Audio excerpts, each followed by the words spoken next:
6வது சாப்டர் ஆரம்பிக்கிறது. நான் என்ன பண்ணுறது, அப்படி தான் மகாபாரதம் இருக்குது. இது ஆக்சுவலி ஒரு பியூட்டிஃபுல் ட்ராமாவாக பண்ணால் ரொம்ப நல்லா இருக்கும். சௌத்தி சொல்கிறார், இதை கேட்ட உடனே அந்த ராட்சசன் புலோமாக்கு எப்படி இருக்கும்? நியாயமாக தான் சொல்கிற அக்னி அப்படின்னு தோணும் ராட்சசனுக்கு. கோவம் வந்தது. அதனால என்ன பண்ணுறான், அக்னி என்ன வேணா சொல்லிட்டு போன்ட்டு நியாயம் கேட்க வந்தால் எனக்கு எகென்ஸ்டாக பேசுகிற அப்படிங்கிறது நினச்சிருப்பான் போல இருக்கு. ஒரு ஆண் பன்றியோட தோற்றத்தை எடுத்துட்டு அந்த வாயும் வயிறுமா கர்ப்பிணி ஸ்திரியா, அதுவும் நிறமாச கர்ப்பிணி ஸ்திரியா இருந்தவளை தூக்கிட்டு ஓடிட்டான். அதனால அது என்ன ஆயிடுத்து, அந்த கர்ப்பத்தோட அவ அலறா. யாராவது வாங்கோ காப்பாத்தா, யாருமே இல்லையான்னு அலறா. கர்ப்பத்துல இருந்த குழந்தை இருக்கு இல்லையா, கர்ப்பத்துல இருந்த குழந்தைக்கு கோவம் வந்துருத்தான். கோவம் கர்ப்பத்துல கோவம், இதுக்கு எல்லாத்துக்கும் நமக்கு ஹிஸ்ட்ரி இருக்குன்னா, இப்பெல்லாம் குழந்தைகளுக்கெல்லாம் கோவம் வருதுன்னா எல்லாத்துக்குமே ஹிஸ்ட்ரி இருக்கு. கர்ப்பத்தில் இருந்த குழந்தைக்கு அம்மாவை இப்படி பண்றான் அந்த ராட்சசன்னொடனே கோவம் அது என்ன பண்ணித்தான், கருப்பையிலிருந்து நழுவி வெளியில வந்துருத்தான். நழுவி வெளியில இப்படி கிடக்கான். இப்படி வந்த உடனே என்னது இது அப்படின்னு அந்த ராட்சசன் இப்படி அந்த குழந்தைய பார்த்தோன்னே அந்த குழந்தையோட தேஜஸ் இருக்குல்ல, அந்த தேஜஸ் அவன் என்ன பண்ணிட்டான், அப்படின்னு ஷாக் ஆகி அவளை விட்டுட்டானா. அவளை பிடிக்கிறதுலேருந்து விட்டுட்டு அந்த தேஜஸ்ல பஸ்மமாகி அவன் சாம்பலா போயிட்டான் ராட்சசன். பிறந்த உடனே ராட்சசனோட வதம், கருப்பையிலிருந்து நழுவி விழுந்ததுனால, அதாவது ச்யுத் அப்படிங்கிற தாத்து. ச்யுத் அப்படின்னா நழுவி விழுவது, இல்லை இடம் பிறழ்வது அப்படின்னு அர்த்தம். அந்த மாதிரி ஆனதுனால இந்த குழந்தைக்கு, சூரிய தேஜஸோட இருக்கிற இந்த குழந்தைக்கு ச்யவன அப்படின்னு பேர். இவ என்ன பண்ணா, ராட்சசம் போயாச்சு, ஏதோ குழந்தை வந்தது, குழந்தையோட தேஜஸ்ல அந்த ராட்சசம் போயிட்டான். இவளுக்கும் ஷாக்கிங்கா இருக்கும் இல்லையா. உடனே குழந்தை அம்மா ஆச்சே, குழந்தைய எடுத்துட்டு நடந்து போயிட்டு இருந்தா.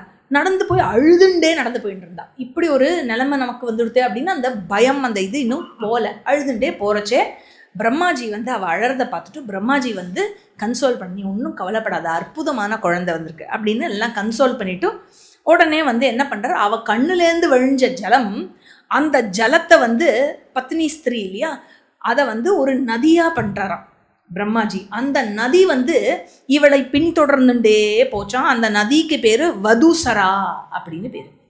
வதுசராங்கும் காரியகாரண பேர். வதுனா லேடின்னு அர்த்தம், சரா அப்படின்னா அந்த சிறு தாத்து, அதாவது டு ஃப்ளோ. அப்படியே பின்னாடியே ஃபாலோ பண்ணிட்டு போச்சு.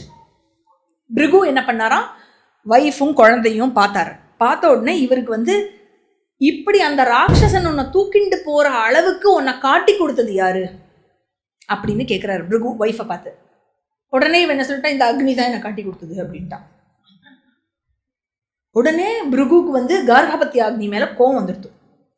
அக்னி மேல கோவம் வந்தோடனே புட்டி சாப்பம், ஹே அக்னி, நீ அவளை காட்டி கொடுத்தல, உன்னால தானே அவன் ராட்சசன் தூக்கிட்டு போனான் அவளை.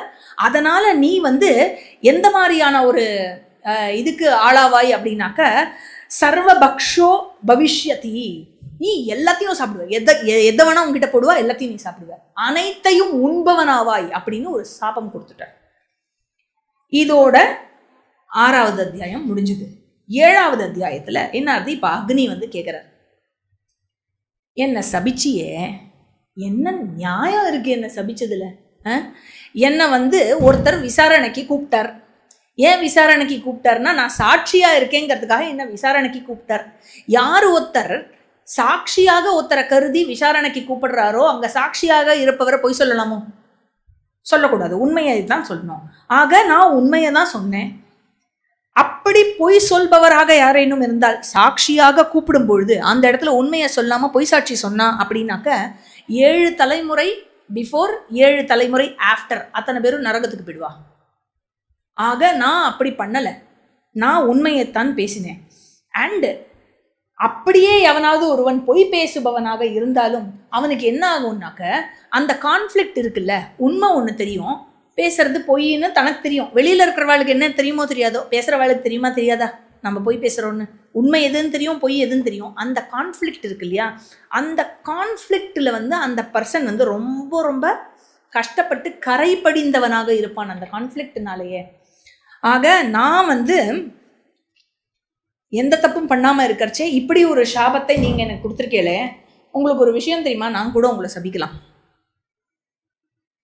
நான் கொடுத்தா நீங்கள் சாபம் கொடுப்பேல, ஆக்சுவலி நீங்கள் எனக்கு தப்பு பண்ணியிருக்கேன் இந்த மாதிரி சாபம் கொடுத்து, நான் எந்த தப்பும் பண்ணலை, ஆனால் நான் திருப்பி உங்களை சபிக்கலாம்ல, ஆனால் நான் பண்ண மாட்டேன். ஏன்னா நான் எல்லா பிராமணாலையும் ரெஸ்பெக்ட் பண்ணுறவன், நான் அக்னி, நான் எல்லா பிராமணாலையும் ரெஸ்பெக்ட் பண்ணுறவன்.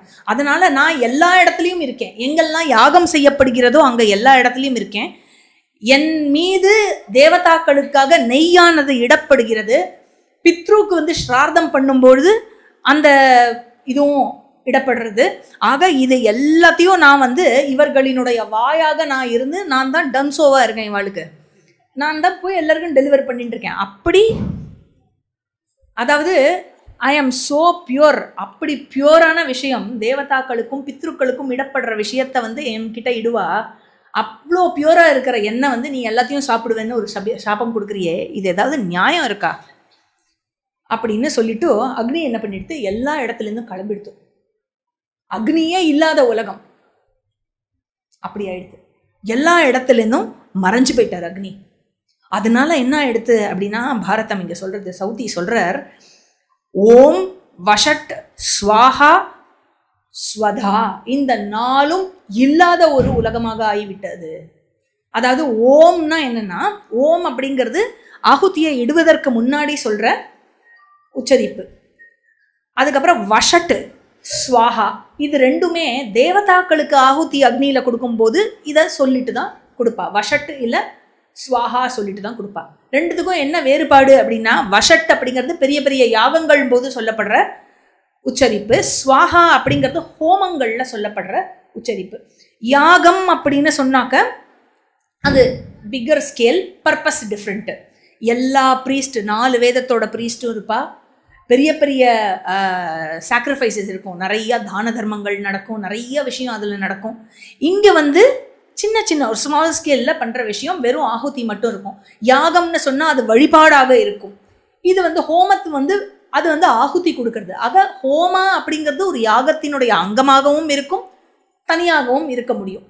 ஆனால் ரெண்டுமே என்ன காமன்னா, ரெண்டுமே தேவதாக்காக கொடுக்குற விஷயம். ஸோ இது ரெண்டும் இல்லாமல் இருந்தது. அப்புறம் ஸ்வதா அப்படிங்கிறது பித்ருக்களுக்கு கொடுக்குற ஆகுதி. இது எல்லாமே இல்லாத ஒரு உலகமாக ஆனதுனால எந்த உயிரினத்துக்கும் நன்மையே நடக்காமல் போயிடுது அக்னி கிளம்பி போனோடனே. அதனால எல்லாருமே ஆழ்ந்த துக்கத்தில் இருந்தார்கள், கஷ்டத்தில் இருந்தார்கள். முனிவர்கள், தேவதாக்கள் எல்லாரும் நேரம் என்ன பண்ணா, ஐயோ ஆகுதியே இல்லையே, அக்னி இல்லாததுனால கர்மாவே நடக்கலையே. அதனால இவ எல்லாரும் நேராக பிரம்மாஜி கிட்ட போனா. பிரம்மாஜி கிட்ட போய் ஹெல்ப் கேட்டான். பிரம்மாஜி கிட்ட போய் ஹெல்ப் கேட்கும்போது பிரம்மாஜி என்ன பண்ணார், அக்னியை வர சொல்லு அப்படின்னு கூப்பிட்டார். உடனே பிரம்மாஜி என்ன பண்ணார், நடந்ததெல்லாம் அவருக்கு தெரியுமே, அக்னி மேலே எந்த தப்புமே இல்லை, இப்படி ஒரு சாபம் கிடச்சிடுத்து அக்னிக்கு. அதனால அக்னியை வந்து ப்ரைஸ் பண்ணார். நீ வந்து எவ்வளோ பெரிய பர்சன், நீ உன் மேலே இடப்படும் விஷயம் எவ்வளோ அசுத்தமாக இருந்தாலும் அது சுத்தமாகிவிடும். அதனால பிருகு முனிவர் சொல்றார், உனக்கு சாபமாக கொடுத்தார் இல்லையா, அனைத்தும் உண்பவனாவாய் அப்படின்னு. அது வந்து எப்படி அது பலிக்கும், ஆனால் உனக்கு எந்த பாதிப்பும் உனக்கு எந்த இழுக்கும் ஏற்படாது. ஏன்னா நீ அக்னியா யாகத்தில் மட்டும் இல்லை, மாமிசம் சாப்பிடும் உயிரினங்களின் வயிற்றிலும் வைஸ்வானர பிராணனா நீ தான் இருக்க. ஆக மாமிசத்தை நீ தான் டைஜஸ்ட் பண்ற. அந்த மாமிசத்தை டைஜஸ்ட் பண்றதுனால அனைத்தையும் உண்பவனாக நீ கருதப்படுவாய். அதாவது இந்த இடத்துல எப்படி பிளேஸ் பண்றது பாரதம் அப்படின்னாக்க, அந்த சாப்பாடு ஒவ்வாதது, மனுஷன் சாப்பிட்றது கூடாது அப்படிங்கிறத வந்து ரொம்ப பியூட்டிஃபுல்லாக அந்த இடத்துல ரொம்ப உட்கிடையாக அது உணர்த்தப்படுறது அந்த இடத்துல. ஆக நீ வந்து அனைத்து பியூரிஃபிகேஷன்ஸ்லேயும் யாரெல்லாம் எதெல்லாம் பியூரிஃபை பண்ணுமோ எல்லா பியூரிஃபையர்ஸ்லேயுமே நீ பெஸ்ட் பியூரிஃபையர் அப்படின்னு சொல்லி அக்னியை வந்து இது பண்ணுறார். ஆக அக்னியினுடைய இந்த சாபம், அப்புறம் புலோமா வர்சஸ் புலோமா, அதுக்கப்புறம் சியவன பெயர் காரணம். இந்த சியவன பெயர் காரணத்தை கேட்டதில் இவ்வளோ பெரிய கதையும் முன்ன பின்ன சேர்த்து எல்லாத்தையும் சொல்லி முடிச்சுட்டார் சௌதி. இதோட 7வது அத்தியாயம் முடியறது. 8வது அத்தியாயம். 8வது அத்தியாயம் சீன் வந்து பிரம்மலோகத்திலேருந்து back to Naimisharanyam. Okay, so Sauti வந்து கண்டினியூ பண்ணுறார். என்ன சொல்கிறார், இந்த பிருகு சரித்திரம் இருக்கு இல்லையா, வம்சத்தினுடைய சரித்திரம், இதில் சவணனுக்கு சுகன்யா அப்படிங்கிற ஒரு பெண்ணினோட திருமணமானது நடந்தது. சரியா? இவா 2 பேருக்கும், சியவனனுக்கும் சுகன்யாவுக்கும் பிறந்த பையன் ரொம்ப ரொம்ப பெரிய சக்திமான். அவர் யாரு அப்படின்னா பிரமதி. பிரமதிக்கு தேவலோக கன்னிகா கிருதாச்சிங்கிறவளோட திருமணம் முடித்து யாரு பிறந்தான்னா ருரு பிறந்தார். ருருவுக்கும் பிரமத்வராவுக்கும் பிறந்த மகன் சுனகன். அப்படி அபரிமிதமான சக்தி கொண்டவன் ருரு. ரொம்ப ரொம்ப பெரிய ஆளு ருரு.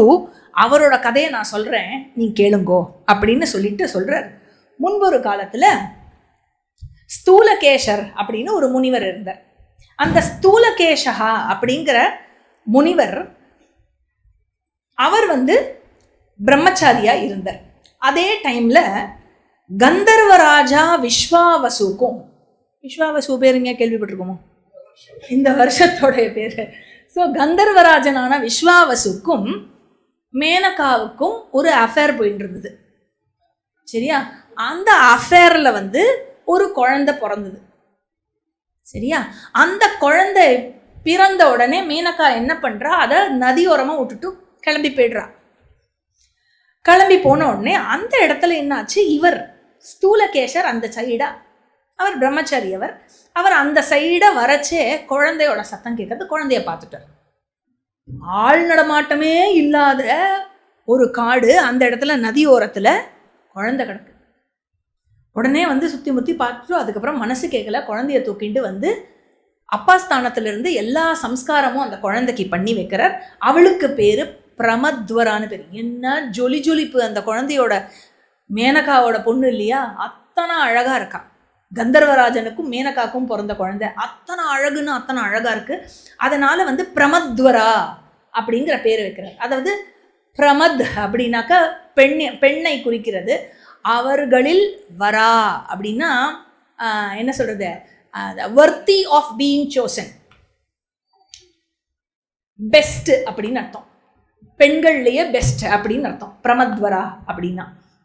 ஆக என்ன ஆயிடுது, பிரமத்வரா நல்லா பெருசாகி அவள் ஃப்ரெண்ட்ஸோட இப்படி விளையாடின்னு இருக்கா ஒரு இதில். அந்த இடத்துல அந்த பக்கமாக ருரு அப்படிங்கிற இந்த பிருகுகுலத்தை சேர்ந்த இந்த பிராமண பையன் அந்த சைடாக வரான்.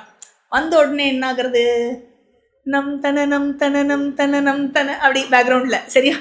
அதெல்லாம் நம்ம தான் போட்டுக்கணும், இங்கே ஸ்லோகத்தில் அதை போட முடியாது. அந்த பேக்ரவுண்டு, அதாவது 2 பேருக்கும் அப்படி பார்த்து பார்த்து அப்படி லவ் ஆகிடுது, லவ் அட் ஃபர்ஸ்ட் சைட். ஆக இவர் ருருக்கு இப்போ என்ன, அவளை கல்யாணம் பண்ணிக்கணும்னு ஆசை. உடனே ருரு என்ன பண்ணுறா, அப்பா கிட்ட போய் பண்ணிவே அப்படிலாம் சொல்லலை. அப்பா கிட்ட இப்போ சொல்லணும், பிரமதி கிட்ட இந்த விஷயத்த எடுத்து சொல்லணும். அப்பா போய் பேசி பார்த்து பண்ணி வைக்கணும் இல்லையா, அதனால ஃப்ரெண்ட்ஸை விட்டு போய் சொல்ல வைக்கிறான். என்ன, ஸோ ஹீரோட ஃப்ரெண்ட்ஸ் எல்லாம் சேர்ந்து போய் அவள் அப்பா கிட்ட சொல்லி, நான் சொல்கிறேனே, ஒரு இது எடுத்தேன்னா பல கதைகள் கூட நம்ம இன்னைக்கு இருக்கிற பல சினிமா கதைகளோட இது பண்ணி பார்க்கலாம். ஸோ இவெல்லாம் போய் சொல்லி உடனே பிரமதி என்ன பண்ணுறார், அந்த பக்கம் ஸ்தூலகேஷரை போய் மீட் பண்ணி உடனே மேரேஜ் எக்ரிமெண்ட் போட்டுடுறா. என்கேஜ்மெண்ட் ஆகிடுது. என்ன, கல்யாணத்துக்கு தேதி குறிச்சாச்சு. கல்யாணத்துக்கு ஜஸ்ட் சில நாள் முன்னாடி இப்படி வனத்தில் அந்த பொண்ணு இருக்கா இல்லையா பிரமத்வரா, ஃப்ரெண்ட்ஸோட இப்படி விளையாடிண்டே ஜாலியாக விளையாடிண்டே இருக்கச்சே தெரியாமல் போய் ஒரு பாம்பை பச்சக்குன்னு முதிச்சுட்டான். ஒன்றும் ஆளை பாம்புக்கு, ஜஸ்ட்டு முதிச்சுட்டா, அவள் தெரியாமல் முதிச்சுட்டா. நம்ம போய் யாரா காலையே முதிச்சிருவோம்ல, அந்த மாதிரி போய் பாம்பை முதிச்சுட்டா. இந்த பாம்பு என்ன பண்ணிடுது, இந்த பாம்பும் கொஞ்சம் யோசிச்சிருக்கலாம், அவள் தெரியாமல் பண்ணியிருக்கலாம், தெரியாமல் தானே பண்ணான்னு அது யோசிக்கலை. உடனே என்ன பண்ணுது, பச்சக்குன்னு ஒரு போடு போட்டுருது அவளை. நல்ல விஷப்பாம்பு போட்ட உடனே என்னாச்சு, பாம்பு கடிச்சு விழுந்து இறந்து விட்டாள் பிரமத்வரா. உடனே என்ன ஆயிடுது, இப்போ டெத்து சீன். இந்த டெத்து சீனுக்கு யாரெல்லாம் வந்திருக்கான்னு லிஸ்ட் போட்டு சொல்கிறேன். நீங்கள் இதை படமாக எடுத்தேன்னு வச்சுக்கோங்களேன், நிறையா காஸ்ட் இருக்கும். என்ன, யாரெல்லாம், எல்லா பிராமணர்களும் ரிஷிகளும் முனிவர்களும் அத்தனை பேரும். ஸ்வஸ்தியாத்ரேயः, மகாஜானுः, குஷிகः, சங்கமேகலः, உத்தாலகः, கட்டः, மகாயசஸ்வி ஸ்வேதः, பரத்வாஜः, கௌனகுத்ஸ்யः, ஆஷ்டிஷேணः, கௌதமஹா இவர்களோட சேர்ந்து பிரமதி அலாங் வித் ருரு. இவாளும் வந்து அங்கே இருக்கிற வனவாசிகள் ருரு வந்து பார்க்குறான். இன்னும் 2 நாளில் கல்யாணம். டு பி ஒய்ஃப் செத்து போய் கிடக்கா கீழே. ருருவால் வந்து எப்படி இருக்கும், தாங்கவே முடியல. இதோட 8th சாப்டர் முடிஞ்சு 9th சாப்டரில் ருரு என்ன பண்ணுறான், தனியாக போகிறான் காட்டுக்குள்ளே. அழுதுட்டு போய் அங்கே எல்லாரும் முன்னாடியும் அழ முடியல. அங்கே அப்பா இருக்கா, எல்லா பிராமணர் முனிவர்கள் ரிஷிகள்லாம் இருக்கா. மனசு வேதனை தாங்கலை. காட்டுக்குள்ளே எங்கேயோ போய் ஆன கத்தி அழறான். கத்தி அழுத உடனே என்னாச்சு, தேவலோகத்திலேருந்து ஒரு தூதன் வரார். ஒரு தேவதூதன் வந்து, அப்பா நீ இப்படி அழுது என்ன பிரயோஜனம், நடுக்காட்டில் நின்று கத்தி ஒரு பிரயோஜனமும் இல்லை, போனவா தான். ஆனால் ஒரு வழி இருக்கு, உன்னுடைய லைஃப்லேருந்து 50% நீ அவளுக்கு கொடுத்துட்டேன்னா அவளை திருப்பி உயிரோட கொண்டு வரலாம் அப்படின்னோடனே அவளுக்கா நான் என்ன வேணா கொடுப்பேன், மொத்தமாகவே கொடுப்பேன், அதனால 50%க்கு என்ன கொடுத்துடலாம் அப்படின்னோடனே என்னாச்சு, விஸ்வாவசுவும் தேவதூதரும் இப்போ யாரோட டிபார்ட்மெண்ட்டுக்கு போனோம், லைஃப் ஸ்பேன்னா யார் டிபார்ட்மெண்ட்டு, யமதர்மராஜா. ஸோ விஸ்வாவசு, ஏன் விஸ்வாவசு போனோம், அவர் பொண்ணு தான் இல்லையா. விஸ்வாவசுவும் இந்த தேவதூதனும் சேர்ந்து நேர யமதர்மராஜாவை போய் பார்த்து இந்த பெட்டிஷனை போடுறா. யமதர்மராஜாவும் ஓகே சொல்லிடுறாரு. அந்த பையன் முழு மனசோட ஓகே சொல்லிட்டான்னா நான் 50% ட்ரான்ஸ்ஃபர் பண்ணிடுறேன், அக்கௌண்ட் ட்ரான்ஸ்ஃபர் அப்படின்னு சொல்லிட்டு உடனே அக்கௌண்ட் ட்ரான்ஸ்ஃபர் பண்ணி தூக்கத்துலேருந்து எழுந்தா மாதிரி அவளும் எழுந்து அப்பா அப்படின்னு எல்லாரையும் கட்டிட்டு உடனே அடுத்தது கல்யாணம் ஆகிடுறது. இவளுக்கு கல்யாணம் ஆகி சந்தோஷமாக இவள்லாம் இருக்கான். இருந்துட்டு இருக்கிறச்சு என்ன ஆகுது, ஆனால் இதோட முடியணும்ல சுபம், முடியலை. பார்ட் 2 என்ன ஆகுது, ருருக்கு அந்த பாம்பு மேலே கோவம். அதனால் ருரு என்ன முடிவு பண்ணார் அப்படின்னாக்க, நான் கண்ணால் எந்தெந்த பாம்பை பார்க்குறேனோ அந்தந்த பாம்பெல்லாம் போட்டு அடின்னு அடித்து கொண்டு விடுவேன். ஒரு பெரிய சபதம் எடுத்தான். அதனால் வந்து என்னென்னலாம் பாம்பு பார்க்குறேனோ அதெல்லாத்தையும் அடித்து கொள்றதுன்னு அந்த மாதிரி பண்ணிட்டு இருந்தேன். ஒரு நாளைக்கு இப்படி காட்டு பக்கமாக நடந்து போயிட்டே இருக்கிறச்சே என்னாச்சு, டுண்டுபம் அப்படிங்கிற ஒரு வெரைட்டியை சேர்ந்த ஒரு பாம்பு. டுண்டுப பாம்பு வந்து தண்ணி பாம்பு வெரைட்டி. அது தண்ணி பாம்புக்கெல்லாம் என்ன விஷம் கிடையாது. இந்த டுண்டுப பாம்புங்கிறது அதுவும் வயசான பாம்பு. அந்த பாம்பை பார்த்தோடனே அடிக்க போயிட்டேன். அடிக்க போனோடனே அந்த பாம்பு வந்து, எதுக்கு நான் உங்களுக்கு ஏதாவது தப்பு பண்ணிட்டேனா, எதுக்காக என்ன அடிக்கிறேன் அப்படின்னு கேட்குறது. 9th chapter over. 10th chapter. 10th சாப்டரில் வந்து ருரு என்ன சொல்கிறாருன்னா, முதல்ல என்னை பற்றி தெரிஞ்சுக்கோங்க, என் பேர் ருரு, நான் பிரமதியினுடைய மகன், இந்த மாதிரி தான் சமாச்சாரம், அதனால எனக்கு பாம்பை பார்த்தாலே பிடிக்காது, அதனால நான் வந்து அடிப்பேன் அப்படின்னோடனே அந்த டுண்டுபம் சொல்கிறது, இதில் என்ன நியாயம் இருக்குது, மனுஷால கடிக்கிற விஷப்பாம்புன்னு ஒரு வெரைட்டி இருக்குது, நாங்கள் வந்து டுண்டுப பாம்பு, எங்ககிட்டலாம் விஷமே கிடையாது, என்னை போய் நீ என்னை கொல்றதுல என்ன நியாயம் இருக்குது, அப்ரோப்ரியேட்டாகவே இல்லையே நீ கொல்றதுல அப்படின்னு சொல்லிட்டு, அதுக்கப்புறம் என்ன இன்னொரு விஷயம் சொல்கிறேன், இந்த விஷத்தோடு இருக்கிற பாம்பெல்லாம் ஒரு வகையில் தே ஆர் செலிப்ரேட்டட். எல்லாருக்கும் அவளை பார்த்து ஒரு பயம் இருக்கும், ஒரு மரியாதை அவள் என்ஜாய் பண்ணுறா, அந்த மரியாதை எங்களுக்கு கிடைக்கிறது இல்லை. ஆனால் இந்த விஷப்பாம்பு எல்லாத்தையும் திட்டுவாள்ல, அதை வந்து எல்லாரும் எங்களையும் சேர்த்து திட்டுறா. என்ன அவள் என்ஜாய் பண்ணுறதை நாங்கள் என்ஜாய் பண்ணுறது இல்லை, ஆனால் அவளை யாராவது திட்டினானா அந்த திட்டை மட்டும் எங்களுக்கு இன்க்ளூட் பண்ணிக்கிறா. அப்படி ஒரு ஐயோ பாவமான வெரைட்டியாக நாங்கள் இருக்கோம். ஏற்கனவே இப்படி இருக்கிற என்னை எதுக்கு நீ கொல்ல போகிற, என்ன நியாயம் இருக்கா ஏதாவது அப்படின்னு கேட்டு பயந்து போய் வேற, ஐயோ கொன்றதப்பா அப்படின்னு. அப்போ வந்து ருரு என்ன பண்ணுறார், சொல்கிறது நியாயமாக இருக்குல்ல, அதனால் வந்து பிராமணன் வேற, பிருகு குலத்தில் இருந்த பிராமணன் வேற, அதனால் வந்து சரி நான் கொல்லலை, நீங்கள் யார், நீங்கள் இவ்வளோ சொல்கிறீங்களே, இவ்வளோ விஷயம் சொல்கிறீங்களே, அப்போ நீங்கள் பாம்பாக இருக்க முடியாது, நீங்கள் யார் அப்படின்னு கேட்ட உடனே அப்படியே அதுலேருந்து ஒரு ரிஷி வரார். அந்த ரிஷி பேர் சஹஸ்ரபாத்துன்னு ஒரு முனிவர். அந்த சஹஸ்ரபாத்தை சொல்கிறார். அந்த சஹஸ்ரபாத் அப்படின்னு அவரை பார்த்த உடனே ருரு கேட்குறார், நீங்கள் எப்படி பாம்பானேல், ஏன் பாம்பானேல், எப்படி பாம்பானேல் அப்படின்னோடனே 10th chapter close, 11th chapter ஆரம்பிக்கிறது. சஹஸ்ரபாத் மொத்தம் எத்தனைன்னு பார்த்தோம், 12 சாப்டர்ஸ், 11th சாப்டரில் இருக்கும். சஹஸ்ரபாத் சொல்கிறார், முன்பொரு காலத்தில், அதாவது எனக்கு வந்து ஸ்வகமஹா அப்படிங்கிற பெயரோட, ஸ்வகமஹா தான் அப்படி வேடிக்கை பார்த்துட்டே இருக்கக்கூடாது, ஸ்வகமஹா அப்படிங்கிற பெயர் கொண்ட எனக்கு ஒரு ஃப்ரெண்டு இருந்தான். அந்த ஃப்ரெண்டு வந்து ரொம்ப பெரிய தபஸ்வி, வெரி பவர்ஃபுல், நிறைய அந்த சித்தி பவர்ஸ் எல்லா பவர்ஸும் இருந்தது. ஆனால் என்னன்னா அந்த பேச்சு இருக்குல்ல, அது மட்டும் டபால் டபால் டபால்னு ஒரு அவசர பேச்சு. அப்படி ஒரு ஃப்ரெண்டு எனக்கு. அவன் ஒரு தடவை வந்து அக்னிஹோத்திரம் பண்ணிட்டு இருந்தான். ஒரு நாளைக்கு அக்னிஹோத்திரம் பண்ணிட்டு இருக்கும்போது நான் சும்மா விளையாட்டுக்காக என்ன பண்ணேன், கிராஸ் இருக்கு இல்லையா, புல்லில் வந்து ஒரு பாம்பு மாதிரி பண்ணி, அந்த புல்லால பண்ண பாம்பு தாரண புஜங்கம், திருணாவினால், திருணானா புல்லு, தாரண புஜங்கம்னா புல்லினால் செய்யப்பட்ட ஒரு பாம்பு. அந்த புல்லு பாம்பை வச்சு அவன் மேலே போட்டு சும்மா விளையாட்டுக்காக போட்டேன். அதில் என்ன எடுத்து அவனுக்கு பொசுக்குன்னு கோவம் வந்துடுத்து. பொசுக்குன்னு கோவம் வந்து, நீ வந்து புல்லுனால பண்ண பாம்புக்கு சக்தி எதுவும் இல்லை, அது பாம்பு வெரைட்டிலேயே சேர்த்தி கிடையாது இல்லை, அதனால வந்து அப்படி அல்ப சக்தியா இருக்கிற இந்த தாரண புஜங்கத்தை நீ என் மேல போட்ட இல்லையா, புடி சாபம், நீயும் வந்து அல்ப சக்தி கொண்ட ஒரு பாம்பாக போய் விடுவாய். ஐயோ ஏம்பா, நான் உன் ஃப்ரெண்டு இல்லையோ, ஃப்ரெண்டு போயா சபிப்ப, அதுவும் நான் விளையாட்டுக்கு தானே பண்ணேன், பிடிக்கலன்னா பிடிக்கலன்னு சொல்லிட்டு போ, இனிமே பண்ணல இப்படியா திட்டுவ அப்படிங்கிற மாதிரி சொன்ன உடனே வந்து இந்த ஃப்ரெண்டு யாரு, ஸ்வகமஹா, அவர் வந்து என்ன சொன்னார் அப்படின்னாக்கா, சாரி ஸ்வகமஹா ககமஹா, நான் தான் தப்பாக எழுதியிருக்கேன், ககமஹா, KHGAMA, ககமஹா. ஆக இவர் என்ன சொல்றார் அப்படின்னாக்கா, நீ வந்து ருரு அப்படின்னு ஒரு உத்தமமான ஒரு பையனை மீட் பண்ணுவ, பிரமதியினுடைய மகன் ருருவை நீ மீட் பண்ணும்போது உனக்கு சாப விமோச்சனம் ஆயிடும். அவன் ரொம்ப ரொம்ப தூய்மையானவன், அற்புதமான குழந்தை, அவனை நீ மீட் பண்ணும்போது உனக்கு சாப விமோச்சனம் ஆயிடும் அப்படின்னு உடனே சஹஸ்ரபாத் சொல்றார், ஹே ருரு, உன்னை பார்த்த உடனே எனக்கு சாபத்திலிருந்து விமோச்சனம் ஆயிடுது. ஆக உன்கிட்ட சில விஷயம் மட்டும் நான் சொல்லணும்னு விருப்பப்படுறேன். மனுஷாளுக்கு ரொம்ப ரொம்ப முக்கியமா இருக்க வேண்டிய ஒரு உயர்ந்த தர்மம் எதுன்னா, அடுத்த வாழை கொல்லக்கூடாது. ரொம்ப ரொம்ப முக்கியம். அடுத்த உயிரை வந்து கொல்லக்கூடாது. அதுவும் ஒரு பிராமணனாக இருப்பவன் கொல்லவே கூடாது. பிராமணன்னா யாரு, ஜாதி பிராமணனா, கர்ம பிராமணனா, குண பிராமணனா, மூன்றுலேயும் யாரு இருக்கேளோ, மூன்று எந்த கேட்டகரியா இருந்தாலும் சரி, யாரு இருக்கேளோ இல்லை இருக்கோன்னு நினைச்சுட்டு இருக்கேளோ கொல்லப்படாது.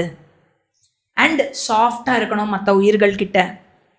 அப்புறம் பிராமணர்கள் வந்து வேதத்தையும் வேத அங்கங்களையும் படித்து எல்லாரையும் பக்தி செய்யறதுக்கு தூண்டுறான். இது வந்து பிராமணன் செய்ய வேண்டிய ஒரு விஷயம். 18வது அத்தியாயத்துல பின்னாடி வரப்போறது இதே மகாபாரதம் பீஷ்ம பருவத்துல, ஷமோ தமஸ்தப சௌச்சம் சாந்திரார்ஜவமேவச ஞானம் விஜ்ஞானமாஸ்திக்யம் பிரம்ம கர்ம ஸ்வபாவஜம். ஒரு பிராமணன் எப்படி இருக்கணும், எந்த குவாலிட்டிஸ் எல்லாம் இருக்கணும்னு கிருஷ்ணர் சொல்றார். ஆக வேதத்தை வந்து படித்த வேதம் படிக்கணும், படித்த வேதத்தை ஞாபகம் வச்சுக்கணும். அதுக்கப்புறம் வந்து எல்லா உயிர்களுக்கும் நன்மை செய்வதில் மனசு இருக்கணும். அதுக்கப்புறம் தானும் உண்மையோடு இருக்கணும், அடுத்தவர்களை மன்னிக்கும் குணம் பொருந்தியவராக இருக்கணும். பொசுக்கு பொசுக்கு பொசுக்குன்னு சாபம் கொடுத்துருக்கூடாது பிராமணன்னா. நன்னா இருப்பியா நீ, ஆரம்பிக்கிறதே அதான், நாசமா போயிடுவேன் அப்படின்னு. இந்த மாதிரி எல்லாம் வாயால கூட சொல்லக்கூடாது. ஆக பனிஷ் பண்றது, கடுமையா நடந்துக்கிறது, அடுத்தவாளை வந்து அதிகாரம் பண்றது, இதெல்லாம் இருக்கு இல்லையா, இதெல்லாம் வந்து யாருக்கு இருக்க வேண்டிய தர்மம் அப்படின்னா, முறையாக ஆட்சி செய்யும் ஒரு க்ஷத்ரியனுக்கு இருக்க வேண்டிய தர்மம். ஹே ருரு, எப்படி வந்து ஜனமேஜய சர்ப்பசத்திரயாகம் செய்யும் பொழுது அவர் என்ன பண்ணார், மொத்த பாம்பு இனத்தைய, இது யாரு சொல்றா, கொஞ்சம் யோசிக்கணும், இது யாருக்கும் பேசிட்டு இருக்கோம். சஹஸ்ரபாத் வந்து ருருக்கு சொல்லிட்டு இருக்காரு. ருரு யாரு, ருரு ஷௌனகாவுடைய அப்பா, ஷௌனகாவுடைய வம்சத்துல வந்த சுனகா கிட்டதான் சௌத்தி வந்து இந்த கதையை சொல்லிட்டு இருக்காரு. எப்போ நடந்தது ஜனமேஜய யாகம், ருரு காலத்திலேயே நடந்துடுத்து. ஓகே, ஸோ ருரு வந்து சொல்றார், சாரி சஹஸ்ரபாத் வந்து ருரு கிட்ட சொல்றார். சஹஸ்ரபாத் இந்த ரிஷி பாம்புலேருந்து வந்தாரே இந்த டுண்டுப, சஹஸ்ரபாத் ருரு அவ காலத்திலேயே இருந்தது. ஸோ இந்த சஹஸ்ரபாத்தை சொல்றார், எப்படி வந்து ஜனமேஜய ராஜா வந்து சர்ப்பசத்திர யாகம் பண்ணி எல்லா சர்ப்பத்தையும் அழிக்கிறதுக்கு யாகம் பண்ணாலோ, ஆனா எல்லா சர்ப்பத்தையும் யாரு காப்பாத்தினா, யாரு காப்பாத்தினானா ஆஸ்திகா அப்படின்னு ஒரு பிராமணன் வந்து காப்பாத்தினான். ஆக அதுல மாட்டின்ற எல்லா பாம்புகளையும் பயந்து போயிருந்த எல்லா பாம்புகளையும் எப்படி வந்து விடுவித்தாரோ, எப்படி வந்து அவர் பயம் கொண்ட பாம்புகள் அனைத்தையும் விடுதலை செய்தாரோ, அப்படி வந்து ஒவ்வொரு பிராமணனும் நடந்துக்க வேண்டும். அப்படி இருக்கணும் பிராமணன்னா அப்படின்னு. ஆக இந்த கதையானது சௌத்தி வந்து ரோமஹர்ஷனர் கிட்ட கேட்டதாகவும், ஏன்னா அவர் கேட்கிறார் இல்லையா, நீங்க ரோமஹர்ஷனர் அப்பா கிட்ட கத்துண்டதெல்லாம் நீங்க சொல்லுவேளா, அப்பா படிச்சதெல்லாம் உங்களுக்கு தெரியுமான்னு தானே கேட்டார்.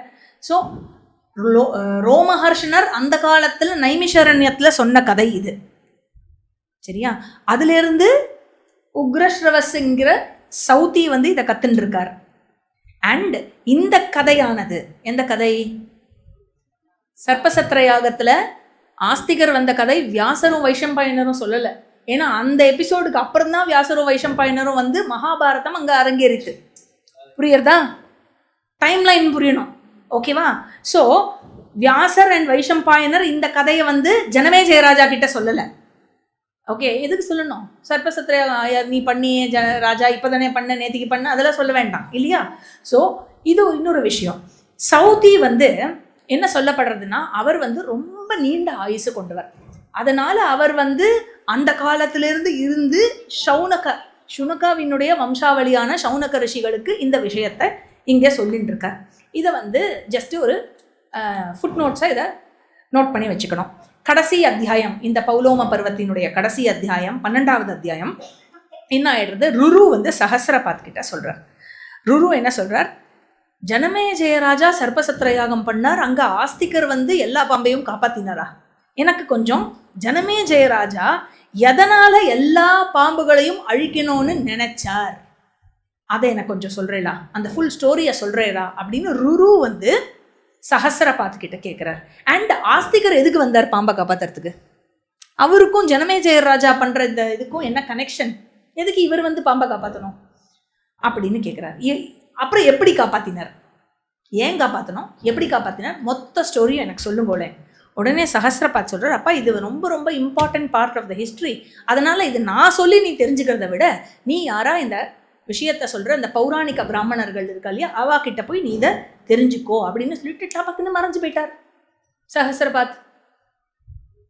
உடனே ருரு என்ன பண்ணார்? ருரு வந்து இப்படி தேடினாரே, இங்கதானே இருந்தார், எங்க போனார் அப்படின்னு காடெல்லாம் தேடி நிறைய அலைஞ்சுட்டார். அந்த வேகத்துல இந்த தெரிஞ்சுக்கணுமே அப்படிங்கிற அந்த அவால நிறைய அரைஞ்சுட்டு கண்டுபிடிக்க முடியல அப்படின்னோடனே கொஞ்சம் அப்படி மயக்கம் போட்டு விழுந்துட்டு அப்புறம் சரி சுதாரிச்சுட்டு நேரப்பா ஆற்றுக்கு போயிடலாம். ஆற்றுக்கு போயிட்டு நேராக போய் அப்பா கிட்ட கேட்குறாரு, இந்த மாதிரி தான் விஷயம், எனக்கு இந்த கொஸ்டினுக்கு ஆன்சர் வேணும் அப்படின்னோடனே அப்பா யாரு?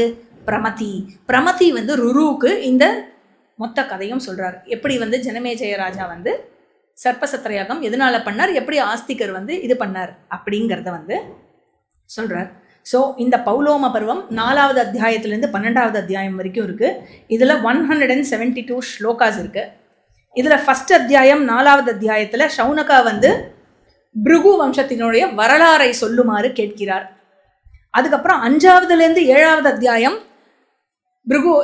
சௌனகா என்ன கேட்கிறார், சியவனாவுடைய பெயர் காரணம் என்ன, அந்த கதையை சொல்லுங்கன்னு கேட்டு அந்த புலோமா அண்ட் அக்னி தேவதாவோட சாபத்தோட முடிகிற அந்த கதை, அது வந்து 5th to 7th சாப்டர்ஸ் வரைக்கும். அப்புறம் 8 to 12 சாப்டர்ஸ் வந்து ருருவினுடைய கதை. அதுக்கப்புறம் சஹஸ்ரபாத் அண்ட் சஹஸ்ரபாத்தினுடைய சாப விமோச்சனத்தினுடைய கதை. ஸோ இது மொத்தமாக பார்த்தோம் அப்படின்னாக்கா இன்னைக்கு வந்து நம்ம இதுக்கு முன்னாடி பார்த்த 3வது உபபருவம் இருக்கு இல்லையா, பேலன்ஸ் பார்த்தோம். அந்த 188ல் இது பௌஷ்ய பருவத்தில் மொத்தம் 188ல் ப்ரீவியஸ் கிளாஸில் கொஞ்சம் பார்த்துருந்தோம். பாக்கி இன்னைக்கு பார்த்த நம்பர் ஆஃப் ஸ்லோகாஸ் வந்து 92 ஸ்லோகாஸ் பார்த்துருக்கோம் அதில். அதுக்கப்புறம் இந்த பௌலோம பருவத்தில் 172 சேர்த்து மொத்தமாக இன்னைக்கு 264 ஸ்லோகாஸ் பார்த்துருக்கோம். இப்போ இந்த விஷயம்லாம் சொல்கிறோம் இல்லையா, கடைசியாக ஒரு நோட்டோட முடிச்சு விட்றேன். இதை போன கிளாஸ்லேயே சொல்லணும்னு நினச்சது விட்டு போயிடுத்து. அதாவது நம்ம இந்த ஸ்லோகா இந்த ரெஃபரன்ஸ் எல்லாம் கொடுக்கறது இருக்கு இல்லையா, இதெல்லாம் நீங்கள் நோட் பண்ணி வச்சுக்கோங்க. புக்கு வேணுங்கிற அவசியம் இல்லை. ஏன்னா there is no one single common textbook that is available. Tamil தெரிகிறவாளுக்கு, சமஸ்கிருதம் தெரிகிறவாளுக்கு அந்த மாதிரி ஒரே எடிஷனாக அவைலபிளாக இல்லை. அண்டு அவசியமும் இல்லை. நீங்கள் சொல்லுங்களேன், சௌனக ரிஷி வந்து சவுத்தி கிட்டேருந்து கேட்டால் என்ன டெக்ஸ்ட் புக் ஃபாலோ பண்ணா இல்லையா? இப்போ ருரு போய் அப்பா கிட்ட பிரமதி கிட்ட கேட்டால் எந்த டெக்ஸ்ட் புக் ஃபாலோ பண்ண? ஆக நம்மளுடைய பரம்பரா எப்படின்னா கேட்டு கேட்டு கேட்டு இது பண்ணுற பரம்பரை. ஸோ நோட் பண்ணி வச்சுக்கோங்க. ஒரு அகாடமிக் இன்ட்ரெஸ்ட்டுக்காக சொல்கிறது இதெல்லாம். நீங்கள் அதெல்லாம் நோட் பண்ணி காட்டியும் பரவாயில்ல. ஸோ கதையை கேளுங்கோ, கதையில் நிறைய விஷயம் இருக்குது, அதை வந்து நம்ம பார்ப்போம். ஸோ இதோட நம்ம 4 உபபருவத்தை முடிச்சிட்டோம். அனுக்கிரமணிகா பருவம், பர்வசங்கிரக பருவம், பௌஷ்ய பருவம், பௌலோம பருவம் முடிச்சிட்டோம். அடுத்தது Astika Paruvam, one of the biggest parvas in Adi Parva, one of the biggest upaparvas in Adi Parva. இது ஆஸ்திக பருவத்துக்கு அடுத்து த செகண்ட் பருவா சம்திங் சம்பவ பருவா. கதை எப்போஜி வரும்? மகாபாரத கதை. இந்த பீஷ்மா வருவார், அப்புறம் அவர் வந்து சபதம் பண்ணுவார், சத்தியவதி இருப்பா, அப்புறம் பாண்டவர்கள்லாம் பிறந்ததில் வரும். சம்பவ பருவம்னு ஒரு பருவம் இருக்குது, த பிக்கெஸ்ட் உபபருவா. இதெல்லாம் மொத்தம் இந்த ஆதி பருவம் எங்கே முடியும் அப்படின்னாக்க இந்திரபிரஸ்தத்தில் வந்து மயனை மீட் பண்ணி மயன் வந்து சபா மண்டபம் கட்டுறது வரைக்கும் இருக்குது. ஸோ அவ்வளோ பெரிய பருவ ஆதி பருவம் அப்படிங்கிறது. அதனால் ஒவ்வொரு கிளாஸ்லேயும் நம்ம ஒவ்வொரு செட் ஆஃப் ஸ்டோரிஸோடு நம்ம பார்ப்போம். அடுத்த வாரம் வந்து ஆஸ்திக பருவம் ஆரம்பிக்கும். ஹரி ஓம். ஓம் பூர்ணமதః பூர்ணமிதம் பூர்ணாத் பூர்ணமுதச்யதே பூர்ணஸ்ய பூர்ணமாதாய பூர்ணமேவாவசிஷ்யதே. ஓம் சாந்தி சாந்தி சாந்தி. ஹரி ஓம். ஸ்ரீ குருப்யோ நமः. ஹரி ஓம். பாராசர்யவசः சரோஜமமலம் கீதார்த்தகந்தோத்கடம் நானாக்யானககேசரம் ஹரிகதா சம்போதனாபோதிதம் யோகே சஜ்ஜனஷட்பதைரஹரஹ பேபீயமானம் முதா பூயாத் பாரத பங்கஜம் கலிமல பிரத்வம்சின ஸ்ரேயசே. யம் பிரம்மா வருணேந்திர ருத்ரமருதः சுகந்தி